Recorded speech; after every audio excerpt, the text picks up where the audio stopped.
Euronews. Las noticias. Sánchez acusa a Israel de exterminar al pueblo palestino y anuncia 9 medidas contra el país. Hola, ¿cómo están? Bienvenidos a Euronews hoy. España consolidará el embargo total de armas a Israel, prohibirá el tránsito por puertos y espacio aéreo de material militar destinado al ejército israelí y vetará la entrada al país de responsables de crímenes de guerra. También se impedirá la importación de productos de asentamientos ilegales y se reforzará el apoyo a la autoridad palestina, la ayuda humanitaria y la cooperación con Naciones Unidas.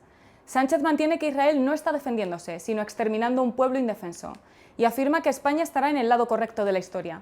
Por su lado, Israel ha prohibido la entrada al país de la vicepresidenta del gobierno español, Yolanda Díaz. Además, un atentado en Jerusalén ha dejado al menos 9 muertos. Los atacantes entraron en un bus y dispararon contra las personas antes de ser abatidos por un soldado. Comenzamos con nuestro informativo. En Argentina, el presidente Javier Milei ha sufrido un revés electoral en las elecciones provinciales clave en Buenos Aires este domingo. La votación, considerada como una prueba de fuego para su gobierno, coincide con el resurgir del peronismo de izquierda, liderado por Axel Kicillof, que emerge como el principal opositor. Milei reconoció la derrota de su partido, el recién creado La Libertad Avanza, con solo el 34% de los votos. Estos comicios se consideran clave ante las elecciones legislativas del mes que viene. Sin ninguna duda, en el plano político, hoy hemos tenido una clara derrota. Y si alguien quiere empezar a reconstruir y salir adelante, lo primero que hay que aceptar son los resultados. Y hoy los resultados no han sido positivos y hemos tenido un revés electoral y hay que aceptarlo. La primera en intervenir fue la expresidenta Cristina Fernández de Kirchner, desde su residencia, donde cumple una condena de 6 años por corrupción e inhabilitación para ocupar cargos públicos. Fernández argumentó que el escándalo de sobornos que envuelve Alemania ya no es el país con más solicitudes de asilo en la Unión Europea, según nuevos datos publicados por la Agencia de Asilo Comunitaria. A finales de junio de 2025, Francia y España han recibido más solicitudes que Alemania, país que ha sido el principal destino de las solicitudes de asilo durante los últimos años. También se ha registrado un descenso significativo en las solicitudes presentadas por ciudadanos sirios, con 25.000 menos que en el primer semestre del año anterior, debido a la caída del régimen de los al-Assad en diciembre del año pasado y al regreso de los exiliados a Siria. Venezuela es ahora el principal país de origen de los solicitantes de asilo. Es probable que este aumento esté relacionado con una política migratoria más estricta en Estados Unidos, con múltiples deportaciones de ciudadanos venezolanos desde el inicio del segundo mandato de Donald Trump. En cambio, los venezolanos pueden llegar a Europa sin visado y permanecer un máximo de 90 días en los países del espacio Schengen únicamente con su pasaporte, como ya ocurre con los turistas de determinadas nacionalidades de fuera de la Unión. El presidente Trump anuncia una inminente cumbre de líderes europeos en Estados Unidos para discutir diferentes alternativas para poner fin a la guerra en Ucrania. Tenemos algunas discusiones muy interesantes. Algunos líderes europeos van a venir a nuestro país el lunes o el martes. Y creo que vamos a llegar a un acuerdo. Vamos a resolverlo. Donald Trump añadió que hablará pronto con el presidente ruso Vladimir Putin y señaló que su administración está dispuesta a pasar a una segunda fase de sanciones contra Moscú. Sus comentarios se producen tras el ataque aéreo masivo ruso contra Ucrania, que incendió la sede del gobierno ucraniano y dejó al menos 4 muertos en todo el país. El presidente Volodymyr Zelensky, tras expresar sus condolencias por el ataque, pidió medidas contundentes contra Rusia. El secretario del Tesoro de Estados Unidos, Scott Bessent, ha indicado que su país estaría abierto a colaborar con los países europeos para imponer más sanciones a los países que compren petróleo ruso y pidió más presión económica sobre Moscú para colapsar la economía rusa. Los noruegos votan este lunes en unas reñidas elecciones generales en las que el futuro del centenario impuesto sobre el patrimonio domina la campaña, entre otras cuestiones. Lo que está en juego es el régimen del bienestar social, que ha sido considerado un modelo por otros países europeos porque es uno integral y universal que proporciona servicios financiados con impuestos y accesible al público, como asistencia sanitaria, educación gratuita y ayudas a la renta. El bloque gobernante de centro-izquierda, dirigido por el primer ministro Jonas Gahr Støre, quiere mantener el impuesto para combatir la desigualdad, pero la oposición de derechas sostiene que perjudica a los empresarios y pide que se elimine. Creo que es un poco vergonzoso que dominara las elecciones y creo que también fue vergonzoso que el cambio climático fuera una parte pequeña. Solo espero que tengamos a un gobierno que nos ayude y que ayude al país a ser más estable y más eficiente. El debate se ha visto alimentado por las redes sociales, que han inspirado a muchos votantes jóvenes a oponerse al impuesto. Más de 4 millones de personas pueden votar y unos 310.000 jóvenes lo hacen por primera vez, y los votantes de origen inmigrante representan el 11,5% del electorado. Los resultados oficiales se anunciarán el martes, a lo que seguirán previsiblemente semanas de conversaciones sobre la coalición. En Hungría, las dos mayores fuerzas políticas húngaras lanzaron sus campañas en el mismo pueblo de Kocsa, a orillas del lago Balatón. El partido Tisza, Respeto y Libertad del aspirante opositor Péter Magyar prometió poner fin a una era de fracasos políticos y de corrupción del conservador partido gobernante Fidesz. 2026 no serán solo unas elecciones. 2026 será una última gran oportunidad y el nacimiento de un país que funcione. Mientras Péter Magyar y su partido invadían simbólicamente el emblemático lugar de concentración de los partidos gobernantes con un mitin abierto, Viktor Orbán y sus aliados abrían su campaña en una zona totalmente blindada por la policía.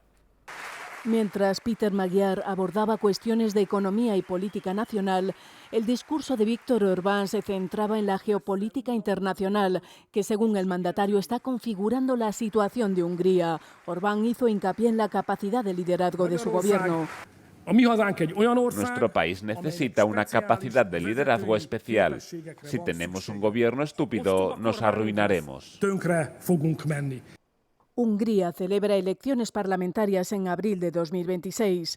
Las encuestas independientes dan una estrecha ventaja para el partido de oposición Tisza.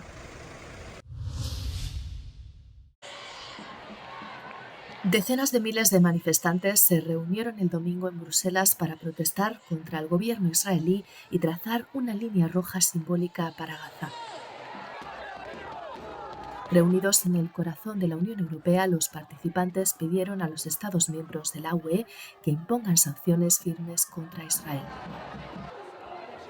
En las últimas semanas se han celebrado en toda Europa manifestaciones similares a favor de Palestina, en respuesta a la ampliación de la ofensiva israelí en Gaza y a las catastróficas condiciones humanitarias de la franja. La policía local calculó que unos 70.000 manifestantes participaron en la segunda edición de la marcha Línea Roja por Gaza de Bruselas, pero los organizadores del evento estiman que 110.000 personas asistieron a la protesta. Esta manifestación se produce días después de que Bélgica anunciara que reconocería un Estado palestino en la Asamblea General de la ONU a finales de este mes, uniéndose así a Francia y a Reino Unido. También dijo que impondría sanciones a Israel en determinadas condiciones. Los organizadores de la protesta dicen que es este tipo de presión pública lo que lleva a la acción del gobierno y ahora esperan que otros Estados miembros, así como la propia Unión Europea, siga su ejemplo. Un tiroteo en un autobús en Jerusalén el lunes deja al menos 6 muertos, entre ellos un joven español, y varios heridos graves. Según las autoridades israelíes, los 2 atacantes que fueron abatidos procedían de la Cisjordania ocupada. La víctima española ha sido identificada como Jacob Pinto, de 25 años y natural de Melilla. La guerra de Israel en Gaza ha desencadenado un aumento de la violencia tanto en Cisjordania como en Israel. Estos asesinatos, estos ataques en todos los frentes no nos van a intimidar, solo refuerzan nuestra determinación de completar las misiones que nos hemos impuesto, en Gaza, Judea y Samaria y en todas partes. El tiroteo tuvo lugar en el cruce de Ramot, en una carretera que conduce a los asentamientos judíos situados en el este de Jerusalén. Las imágenes del ataque mostraron a decenas de personas huyendo de la parada de autobús en la concurrida intersección durante la hora punta de la mañana.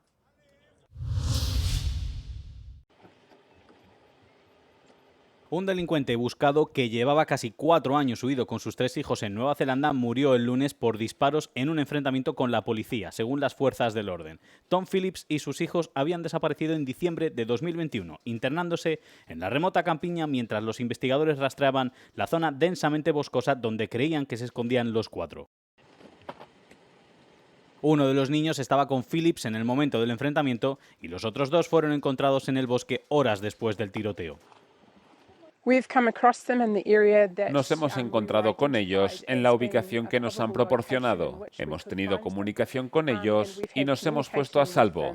Ahora están con nuestros oficiales de policía.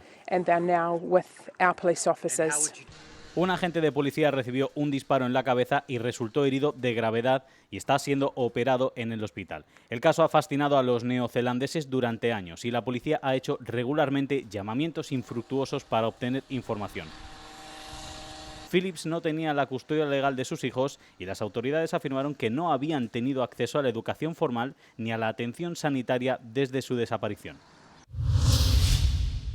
Más de 15.000 personas han presentado sus últimos respetos a Giorgio Armani en Milán, en un velatorio público celebrado durante el fin de semana. Los dolientes hicieron cola desde primera hora de la mañana del domingo para entrar en el Teatro Armani, donde se colocó el féretro del icónico diseñador entre velas y rosas blancas. Entre la multitud se encontraban admiradores de toda Italia, figuras del mundo de la moda como Donatella Versace y altos cargos políticos. El presidente de Lombardía describió a Armani como un genio y un gran empresario. El lunes por la tarde se celebrará un funeral privado en la localidad de Rivalta di Cazzola, donde será enterrado en la capilla familiar. Su sobrina, Silvana Armani, se encontraba entre los asistentes al homenaje público. Milán le rendirá un último homenaje el 28 de septiembre con un desfile de moda que celebrará el 50 aniversario de la marca Armani. Un eclipse lunar total llamado Luna de Sangre por su tonalidad rojiza se desarrolló la noche del domingo y la madrugada del lunes, hora local. Fue el segundo eclipse lunar total del año y esta vez Asia tuvo los mejores asientos. Los habitantes de Dubái, Jerusalén y Bagdad disfrutaron de una vista privilegiada ya que la sombra de la Tierra ocultó la luna llena de este fin de semana. La luna de sangre se produce cuando el planeta Tierra se alinea perfectamente entre la luna y el Sol. El espectáculo duró 1 hora y 22 minutos y el evento completo, que comenzó con la primera visión crepuscular de la luna, se prolongó durante más de 5 horas. Todo el eclipse fue visible en Asia desde Arabia Saudí hasta Filipinas, tan al norte como al Océano Ártico y hasta la Antártida, así como en partes de África Oriental y la mitad occidental de Australia. El resto de África y Australia, así como Europa, fueron testigos de parte del fenómeno, pero no de su totalidad. 2 semanas más tarde se producirá un eclipse parcial del Sol visible desde Nueva Zelanda, una parte de Australia y la Antártida.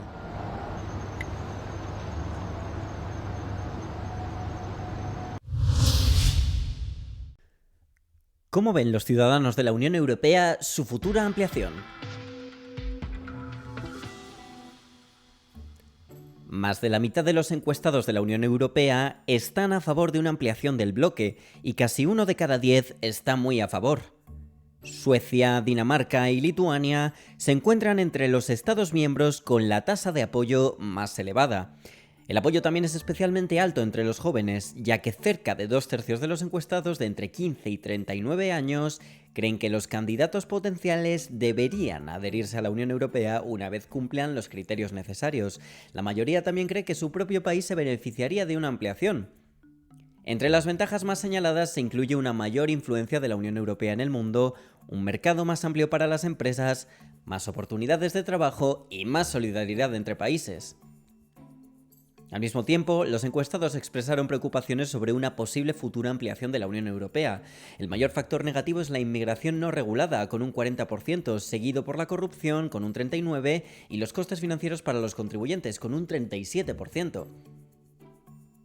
Algo más de la mitad de los encuestados de la Unión Europea expresaron su apoyo a la adhesión de Ucrania al bloque. Sin embargo, Turquía no es elegida por ningún Estado miembro como su país preferido para la adhesión. Menos de 2/5 partes de los encuestados apoyan su inclusión en la Unión Europea si cumpliese los criterios necesarios. ¿Qué preocupa más a los urbanitas de la Unión Europea?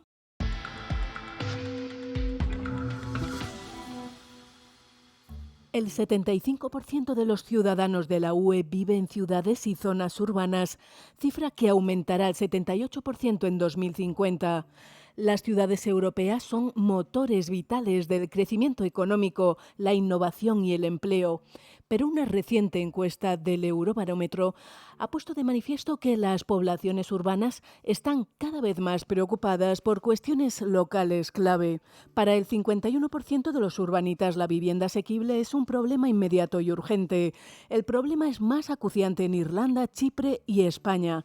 La calidad de los servicios públicos y la seguridad en los espacios públicos encabezan también la lista de preocupaciones de los residentes de la UE que viven en las ciudades. La disponibilidad de transporte público asequible, el desarrollo económico y las oportunidades empresariales son también cuestiones clave destacadas todas ellas por el 29% de los encuestados. Casi 9 de cada 10 urbanitas que respondieron a la encuesta creen que su ciudad podría beneficiarse de la renovación de las viviendas para reducir la factura energética. Las muertes de los candidatos de la AfD despiertan sospechas en redes sociales. Hasta 6 candidatos del partido de extrema derecha Alternativa para Alemania han muerto en las últimas semanas, antes de las elecciones locales en el estado de Renania del Norte-Westfalia, provocando sospechas infundadas en las redes sociales. El próximo 14 de septiembre, los distritos, consejos municipales y de ciudad, así como algunos alcaldes, serán elegidos en el estado alemán occidental, con unos 20.000 candidatos. La policía ha descartado cualquier tipo de delito en relación con estas 6 muertes. Las causas van desde graves enfermedades hasta el suicidio. Un alto cargo de AfD también ha descartado las especulaciones de que estas muertes fueran de algún modo intencionadas. Pero también ha habido claros intentos de sembrar sospechas de conspiración. La líder del partido, Alice Weidel, compartió un mensaje en X en el que otro usuario describe el número de muertos como estadísticamente casi imposible. Esta teoría se ha amplificado en las redes y por controvertidas figuras públicas. Aquí el activista británico de ultraderecha, Tommy Robinson, dice ¿qué está pasando? E Elon Musk dice ¡qué raro! Las publicaciones conservadoras también han descrito engañosamente las muertes como misteriosas o inesperadas. El Ministerio del Interior de Renania del Norte-Westfalia declaró que candidatos de otros partidos también han muerto en la campaña electoral, pero que estas muertes no han suscitado las mismas sospechas infundadas. Las muertes significan que las papeletas emitidas en algunas circunscripciones, así como algunos votos por correo, ya no son válidos. Y también significa que el partido tendrá que designar nuevos candidatos para sustituir a los fallecidos.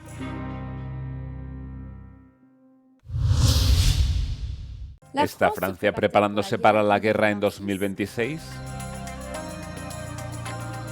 Los internautas afirman que el gobierno francés está planeando entrar en guerra con Rusia en marzo de 2026.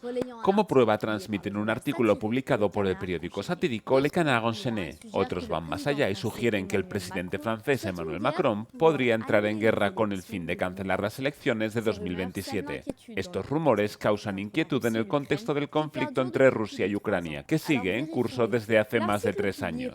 El artículo publicado por Le Canard Enchaîné en agosto es real y revela que la ministra francesa de Sanidad, Catherine Vautrin, pidió a los organismos y agencias sanitarias anticiparse a un posible gran compromiso antes de marzo de 2026 en una carta fechada en julio. Las autoridades francesas también habrían pedido a los hospitales que prevean la posibilidad de tratar varios miles de soldados. Cuando preguntaron a la ministra de Sanidad sobre esta carta en una entrevista en BFM, ella no negó su existencia.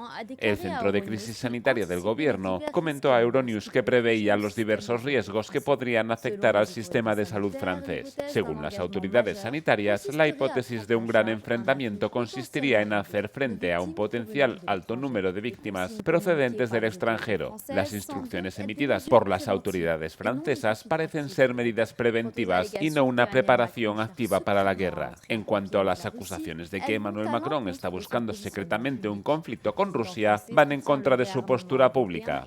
El presidente francés apoya el rearme y la coalición de los voluntarios, pero desde la invasión de Ucrania ha estado hablando de disuasión con el fin de evitar una expansión de la agresión rusa en el resto del continente. Los extremistas de derechas han acusado al presidente francés de exagerar la amenaza rusa para mantener su poder, pero Euronews no ha encontrado pruebas de ello.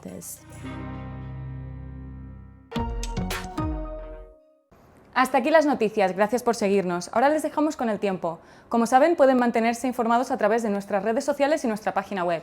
No olviden seguirnos en el canal de YouTube para no perderse ningún Euronews Hoy y compartan el vídeo. Les recomendamos además que se descarguen nuestra aplicación para estar al tanto de todas las noticias. Tras la previsión meteorológica podrán ver el vídeo No Comment. Díganos qué les ha parecido. Buen día y buena suerte. Euronews, el tiempo.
Surfing in the red jersey is Mila. Chris Cantori's doing some work for Land Rover. Nice. We got to get to know Chris again. Yes. Just